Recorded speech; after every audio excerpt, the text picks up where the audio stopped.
Assalamualaikum warahmatullahi wabarakatuh. Hai. Halo anak-anak yang soleh dan solihah. Bagaimana kabarnya hari ini anak-anak?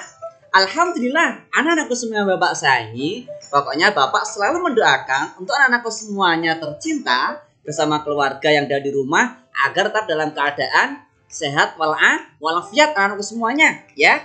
Pokoknya tetap patuhi protokol kesehatan anak-anakku semuanya ya. Nah, hari ini bertemu lagi dengan Bapak anakku semuanya. Kita akan belajar apa? Iya, pintar sekali anakku semuanya. Hari ini kita akan belajar pendidikan agama Islam anakku semuanya dengan subtema kisah keteladanan Nabi Isa alaihissalam. Nah, sudah siapkah hari ini anakku semuanya belajar bersama Bapak? Alhamdulillah, pintar sekali anakku semuanya. Kalau sudah siap, mari. Yuk, untuk mengawali pembelajaran hari ini terkait dengan kisah keteladanan Nabi Isa alaihissalam, yuk kita awali dengan berdoa bersama ya. Semoga anak-anakku semuanya mendapatkan ilmu yang bermanfaat, tentunya menjadi anak-anak yang solih dan solihah. Ya, anak semuanya ya. Berdoa dengan khusyuk kepada Allah Subhanahu wa taala bersama Bapak. Bismillahirrahmanirrahim. Rabbi zidni ilma warzuqni fahma. Amin. Alhamdulillah anak semuanya. Ya. Untuk tujuan pembelajaran hari ini, anak-anakku semuanya, setelah mengikuti pembelajaran hari ini, peserta didik anak-anakku semuanya dapat apa sih Bapak? Yang pertama, peserta didik dapat menjelaskan terkait dengan kisah keteladanan Nabi Isa alaihissalam. Yang kedua, mampu untuk meneladani. Nah, kisah Nabi Isa alaihissalam ini dalam kehidupan sehari. Jadi, keteladanan dari Nabi Isa, akhlak terpuji dari Nabi Isa alaihissalam, kita terapkan dalam kehidupan sehari-hari kita semuanya ya. Nah, jadi silahkan ikuti video pembelajaran ini sampai selesai, tentunya dengan penuh semangat ya anak semuanya ya. Pintar sekali. Ya, Nabi Isa alaihissalam anak semuanya diutus kepada Bani Israel alaihissalam. Ya, mohon maaf, Nabi Isa alaihissalam diutus kepada Bani Israel. Nah, ini kaumnya adalah Bani Israel. Jadi Nabi Isa kaumnya itu siapa? Pada waktu adalah mendakwahkan ajaran Allah kepada kaum Bani Israel. Untuk mengajarkan tentang keesaan Tuhan dan menyelamatkan mereka dari kesesatan. Anak semuanya ya. Jadi untuk mengajarkan tentang keesaan Tuhan dan menyelamatkan mereka dari kesesatan. Siapa? Bani Israel agar tidak sesat. Nabi Isa alaihissalam, anak semuanya, ini merupakan salah satu dari Rasul Ulul Azmi. Ingat ya semuanya, Rasul Ulul Azmi ada berapa kemarin? Kelas 5, ada 5 semuanya. Pada kelas 5 sudah diajarkan Bapak ya, terkait dengan Rasul Ulul Azmi. Di antaranya ada Nabi Isa alaihissalam. Nabi Isa alaihissalam dilahirkan pada tahun 622 sebelum Hijriah atau sebelum tahun Masehi ya semuanya. Dalam Al-Quran, Nabi Isa alaihissalam disebut Isa bin Maryam atau Isa al-Masih. Ia diangkat menjadi nabi pada tahun 29 Masehi dan ditugaskan berdakwah kepada Bani Israel di Palestina. Diingat-ingat ya. Diangkat ya menjadi nabi pada tahun 29 Masehi. Ditugaskan berdakwah kepada siapa? Bani Israel di Palestina. Nah, namanya Nabi Isa ini namanya disebutkan sebanyak 25 kali di dalam Al-Quran. Nah, gitu anak semuanya ya. Nah, ini apa maksud tujuannya? Nah, sebagai bukti kenabiannya Nabi Isa ini memiliki mukjizat anak semuanya. Seperti bisa berbicara sewaktu masih bayi, dalam pangkuan ibunya anak semuanya. Atas izin Allah tentunya ya. Beliau menghidupkan burung yang terbuat dari tanah liat. Tadi di sini ada gambar burung anak semuanya ya. Ini adalah salah satu mukjizat dari Nabi Isa yang terbuat dari apa? Tanah liat. Nah, ini semuanya atas izin Allah Subhanahu wa taala ya.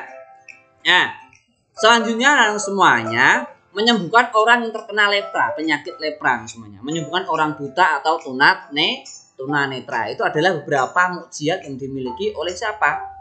Nabi Isa alaihissalam. Diingat-ingat ya semuanya ya.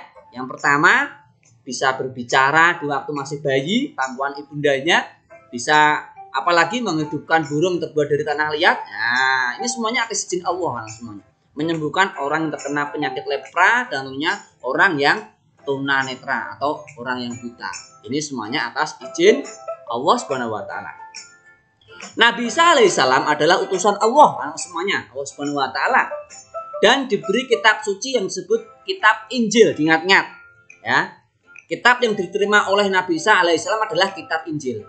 Dalam menyampaikan ajaran tauhid, ajaran keesaan tentang Allah tadi semuanya ya, beliau itu mendapat penolakan dari Bani Israel, tetapi tetap gigih menyampaikannya. Nah ini, meskipun ditolak dari Bani Israel, Nabi Isa tetap gigih, tetap menyampaikan apa yang menjadi tugas dari Nabi Isa alaihissalam, yaitu mengajarkan tentang tauhid, ajaran tauhid. Ajaran apa itu tauhid? Ajaran tentang keesaan Allah, mengesahkan Allah, menyembah hanya kepada Allah Subhanahu wa taala. Gitu ya semuanya ya. Nih, mujizat Nabi Isa alaihissalam seperti yang telah dijelaskan sebelumnya di atas, bahwa Nabi Isa alaihissalam ini diberi mujizat oleh Allah yang diceritakan dalam surah Al-Maidah ayat 110, yang intinya yaitu dapat berbicara. Yang pertama, dapat berbicara dengan manusia semuanya. Ingat-ingat. Yang pertama, dapat berbicara dengan apa? Dengan manusia. Dapat berbicara dengan manusia ketika masih bayi. Jadi, bayangkan ada seorang bayi yang bisa berbicara. Ini Nabi Isa alaihissalam. Atau masih dalam buayan. Jadi masih di pangku. Ibaratnya masih bayi ya. Dalam buayan. Ini Nabi Isa sudah bisa berbicara dengan manusia lainnya. Yang kedua, dapat menyembuhkan orang yang buta sejak lahir. Nah, sejak lahir buta bisa disembuhkan oleh Nabi Isa alaihissalam. Terus yang selanjutnya, yang ketiga, dapat menyembuhkan orang yang berpenyakit lepra. Tentunya dengan seizin Allah Subhanahu wa taala. Ini di sini alhamdulillah penyakit lepraku sembuh. Ini makanya kita bersyukur atas kesembuhan penyakit. Ini ada seorang gambar ya. Ada gambar ada seorang yang mengucapkan alhamdulillah karena penyakitnya sudah sembuh.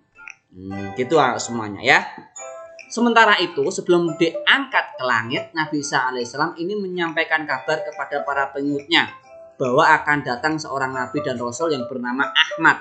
Ya, makanya setelah Nabi Isa siapa? Nabi Muhammad sallallahu alaihi wasallam. Nabi dan rasul dimaksud Nabi Isa alaihissalam ialah penutup dari seluruh nabi dan rasul. Ingat-ingat, berarti penutup dari nabi dan rasul siapa? Ahmad, kalau yang disampaikan oleh siapa ini? Nabi Isa alaihissalam. Nah ya, yakni Nabi Muhammad sallallahu alaihi wasallam. Nah, makanya nama lainnya Ahmad. Nah, Muhammad Ahmad ya. Ini satu mufradat, satu kata ya semuanya ya.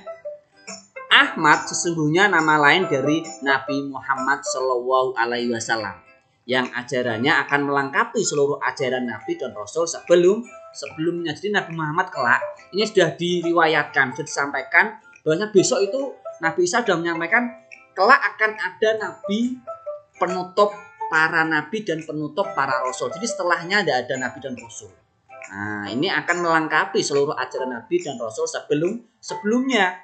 Nah, siapa beliau? Ahmad, atau nama lainnya adalah Nabi Muhammad sallallahu alaihi wasallam. Itu semuanya ya. Ini dijelaskan. Nah, Al-Qur'an surah As-Saff. Bismillahirrahmanirrahim. Ini ya.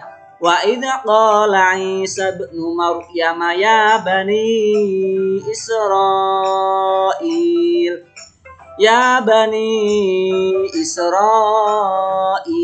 inni rasulullahi ilaikum musaddiqan lima baina yadayya minat tawrati wa mubasysyiran birasulin ya'ti min ba'di ismuhu Ahmad. Nah, ini al-ayah lanjutannya ada semuanya ya. Shadaqaul Adzim, yang artinya, dan ingatlah ketika Nabi Isa putra Maryam berkata, wahai Bani Israel, sesungguhnya aku utusan Allah kepadamu yang membenarkan kitab yang turun sebelumku, yaitu Taurat, dan memberi kabar gembira dengan seorang rasul yang akan datang setelahku, yang namanya adalah Ahmad atau Muhammad sallallahu alaihi wasallam. Di sini sudah dijelaskan dalam Al-Qur'an bahwasanya Nabi Isa sudah menyampaikan bahwasanya kelak akan ada seorang nabi, seorang penutup nabi dan rasul, yaitu adalah Ahmad atau Nabi Muhammad Shallallahu Alaihi Wasallam ya. Semuanya ya. Nah, di sini ya, ketika Isa putra Maryam berarti Nabi Isa, nah itu adalah putra dari Maryam, ibundanya adalah Maryam. Ingat-ingat ya semuanya ya, biar mudah nanti. Nah, ini berdasarkan kisah Nabi Isa alaihissalam di atas, marilah kita ambil hikmah dan suri tauladan. Yang pertama, kita harus menjaga kehormatan diri. Ini yang semuanya kita coba terapkan dalam kehidupan sehari. Kita harus selalu menjaga kehormatan diri, kehormatan orang tua dan keluarga, seperti yang dicontohkan Maryam, ibunda Nabi Isa alaihissalam. Nah, jadi Maryam itu selalu menjaga kehormatan diri. Nah, jadi ibaratnya selalu menjaga diri agar apa? Tidak berbuat dosa, tidak berbuat kesalahan. Nah, seperti itu. Kehormatan diri kita, kehormatan orang tua dan keluarga. Nah, meskipun masih orang tua kita masih hidup, masih bersama orang tua, kita harus selalu menjaga. Ataupun kita di jalan, kita harus selalu menjaga kehormatan orang tua. Di luar, nah, mungkin bersama teman ataupun dimanapun berada, kita harus tetap menjaga kehormatan diri kita, kehormatan orang tua dan keluarga. Kita jaga nama baiknya semuanya ya. Nah, itu anak semuanya. Yang kedua, anak semuanya, kita harus berani berkata yang benar. Ini harus anak semuanya ya, sesuai apa yang disampaikan oleh Nabi Isa. Bahwasanya besok itu akan ada apa? Seorang nabi, penutup para nabi dan rasul yang pernah Nabi Muhammad disampaikan berkata dengan benar. Yang ketiga, yang C, kita harus meyakini bahwa Nabi Isa alaihissalam adalah seorang rasul. Harus yakin semuanya ya.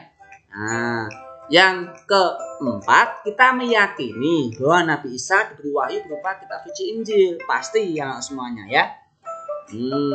Karena itu adalah pemberian dari Allah Subhanahu wa Ta'ala, wahyu dari Allah Subhanahu wa Ta'ala. Selanjutnya, kita harus menyembah Allah Subhanahu wa Ta'ala, Tuhan yang Maha Esa dan Maha Suci. Nah, ini. Nah, jadi ya, selain tadi 4 ya yang kita yakini, ya yang kelima ini alat terpuji dari Nabi Isa berikutnya adalah harus apa? Menyembah Allah. Kita harus selalu menyembah Allah dimanapun berada dan kapanpun semuanya ya. Sudah saatnya apa? Datangnya waktu sholat ya kita laksanakan sholat. Jangan kita tunda-tunda. Nah, harus selalu menyembah, maksudnya seperti itu semuanya ya. Kita taat beribadah kepada Allah Subhanahu wa Ta'ala. Selanjutnya, kita yakin bahwa orang yang takwa, selalu menaati perintah Allah, menjauhi larangannya, itu pasti akan dilindungi oleh Allah Subhanahu wa Ta'ala maksudnya. Seperti Nabi Isa alaihissalam yang dikejar-kejar pasukan Romawi untuk disalib, tapi Allah menyelamatkannya. Nah, di sini anak semuanya ya. Jadi waktu itu memang Nabi Isa ini dikejar-kejar oleh pasukan Romawi untuk disalib, tapi Allah menyelamatkan. Karena apa? Nabi Isa adalah orang yang bertakwa. Takwa artinya apa? Orang yang menjalankan semua perintah Allah dan menjauhi semua larangan Allah, meninggalkan semua larangan Allah. Itu anak semuanya ya, terkait dengan keteladanan Nabi Isa alaihissalam. Itu saja dari Bapak, semoga bermanfaat anak semuanya ya. Untuk kebiasaannya, setiap kebiasaanku ini aku akan selalu menjaga kehormatanku dan keluargaku. Jadi kita dimanapun berada anak semuanya, kapanpun harus selalu menjaga kehormatan diri kita, kehormatan keluarga, nama baik kita, nama baik keluarga. Ya anak semuanya, orang tua kita jaga nama baiknya. Dengan bagaimana? Selalu berperilaku terpuji di masyarakat ya, bersama orang lain. Kita selalu biasakan untuk berperilaku terpuji ya. Jujur, amanah ya, kita terapkan dalam kehidupan sehari dan yang lainnya. Semuanya masih banyak perilaku terpuji yang lainnya ya. Itu saja, semoga bermanfaat untuk anak semuanya. Mari untuk mengakhiri pembelajaran hari ini kita baca alhamdulillah ya. Alhamdulillahirabbil alamin. Terima kasih anak semuanya. Sampai jumpa lagi di video pembelajaran berikutnya ya. Wassalamualaikum warahmatullahi wabarakatuh.